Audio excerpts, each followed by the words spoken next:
That was Johnny and I Money by Sun. The woman behind the metal pop project is Franco-German artist Karoline Rose. She's a multi-facetted artist, singer-songwriter, actress, live performer. She's already had a rich and varied career that's taken her around the world, more recently Laos and Japan, before Germany and Denmark later this year. She just released a new EP under the name Sun. It's called Brutal Pop 2, and she joins me in the studio to tell me more about it. Thank you so much for being with us. Thank you so much for having me. And congratulations on your new EP, which came out on Friday the 13th. Is that a good omen? That was intentional. Good luck for this new album. So it features 5 original songs, the follow-up to Brutal Pop 1, Yes. which was released in 2019. You've been credited with inventing this unique genre that's called brutal pop. Yeah. How would you describe it to someone who's never heard it? It is pop songwriting, meaning it is 3-minute songs, a great hook, great chorus, but still elements of metal, you know? For me, pop was a bit too tight, like pants that don't really fit. And I felt like sometimes the emotion is so strong, you have to scream something out, or you have to bring a little bit of spice into it. So that's brutal pop. So brutal pop, let's take another listen to a track off your album. This one's called Wave. Take a listen.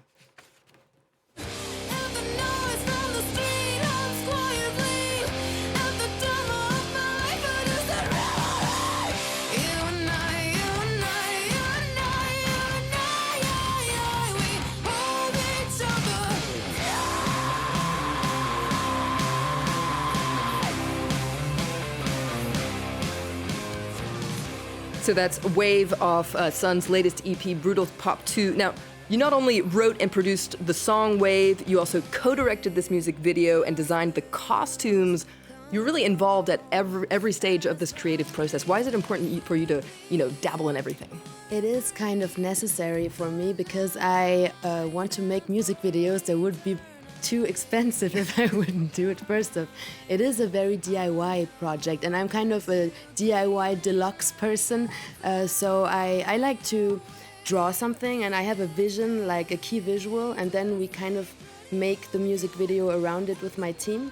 But I always want to, make a costume or do something because it is my baby. Brutal pop is my own kind of pop, so I really want to make sure that every aspect of it is brutal pop. So brutal pop from A to Z. Now, you really have this distinctive feature that you can hear in your songs. So you're known for your growl, your scream. So this is a very technical vocal technique. How did you discover that you had this growl inside you? It is kind of a tragic story, but it is a beautiful story. When I was 13, I lived in the Black Forest in Germany, and I got myself into a situation where I had to defend myself against someone in the forest. And at some point, that scream just came out of me and actually lifted the person up and just scared the person and I scared myself, and I had the time to just run off. So it is something tragic, but at the same time I discovered such a powerful thing that I got obsessed with it. I was like, why am I able to make these sounds? What's wrong with me? And then I started to experiment, go from band to band. And at the time in the Black Forest, I was 13. I was playing with people who were like 25 years old because there weren't any people who would play rock. And I got into metal at that point. And it sounds very cathartic to be able to scream like that. Could someone like me learn how to scream like that? Yes. Okay. Yeah, Is there a technique? There are different techniques. I do the scream that's really loud, but there's also something called vocal fry and fry screaming that you can learn, and that's really, yeah. Okay, I might ask you for a lesson afterwards. Now, what's interesting, and you mentioned that your music really draws from metal, which has quite a dark reputation, and yet you perform under the name Sun, which is quite sunshiny. What's the story behind that? That is basically it's the symbol of my dad. It's a bit tragic. It's a tragic story, but it's when I was 5, I chose the sunflower as a symbol on my dad's tombstone. Okay. And in 2017, I think his grave got removed, which sometimes happens. And I thought, how could you pay an homage to someone who has nothing left? There's no trace of that person left in the world. And I thought, if I call myself Sun, then I have to talk about my dad, and then he lives on.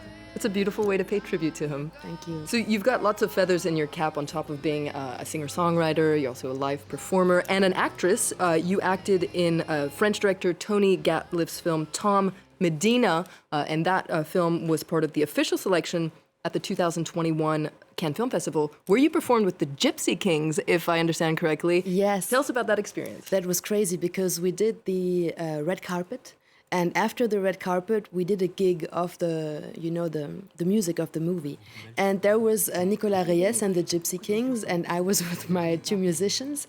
And we played just the songs of the movies, and Tony Gatliff was on the side of the stage and was kind of watching us and shouting at us because that's the way he is, and directing us still from the side of the stage. And it was a great crossover. And I was very proud because the Gypsy Kings would ask me, like, how do you scream? Is this for real?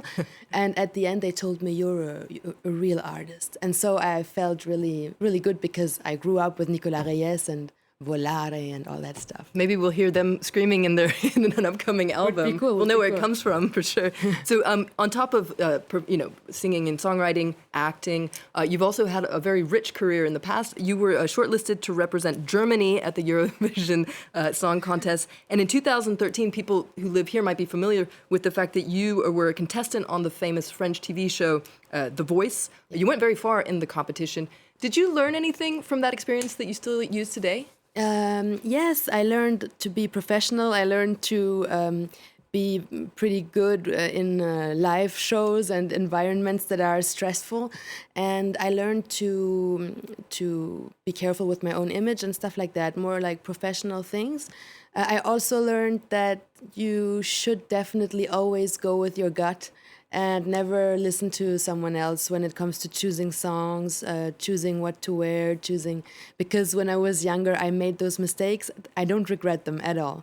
But yeah, now I know better. Good lesson to learn from experiences like that. We're going to move on to just a couple of other bits of news. 4 months ago, on September 16th, 2022, a 22-year-old Iranian woman, Mahsa Amini, died in custody in Iran. She'd been arrested for allegedly violating the country's strict dress code for women. Her death sparked a social uprising and a brutal crackdown from authorities. Now, Iranian artists around the world have reacted, including Los Angeles-based heavy metal group Tarantis T. They've released several songs specifically about the current political climate, including this song. It's called Iran is Drowning in Revolution.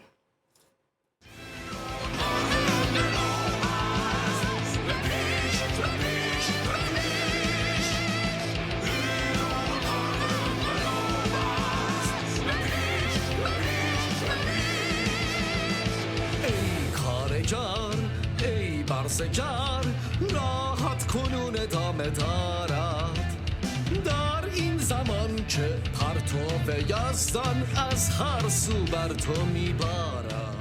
So that was the track Iran is Drowning in Revolution by the Iranian group Tarantis T. They say their life really changed when they heard a bootleg Metallica CD in Tehran when they were children. Metallica is a band that's close to your heart as well. A few years ago, you collaborated with an orchestra in Geneva for a series of Metallica covers. What do you think it is about the band that's so universal and inspires so many people? I think it's because they still do songwriting. It's not just riffs, like sometimes bands like Slayer, they just do riffs.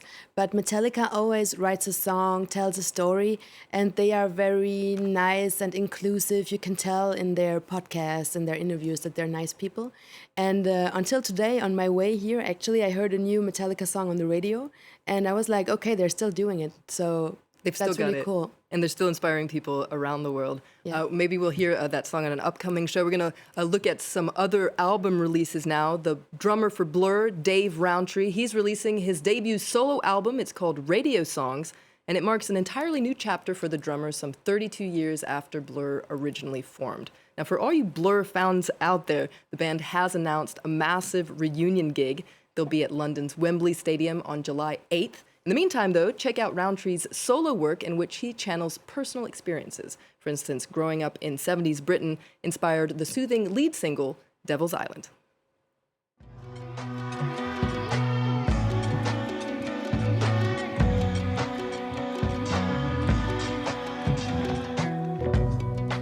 Devil's Island, poison place with science, basket case. Finally, the Scottish band Bell and Sebastian hit the ground running in 2023 with a new album called Late Developers. The new LP arrives almost back-to-back with 2022's top 10 album, A Bit of Previous, the band's first studio album in 7 years.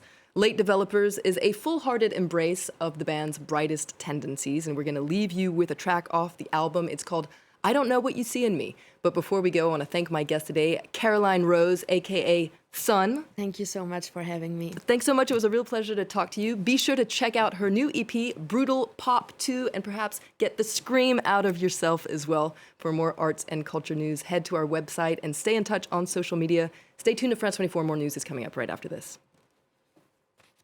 I don't know which way to be. I don't know if it's enough.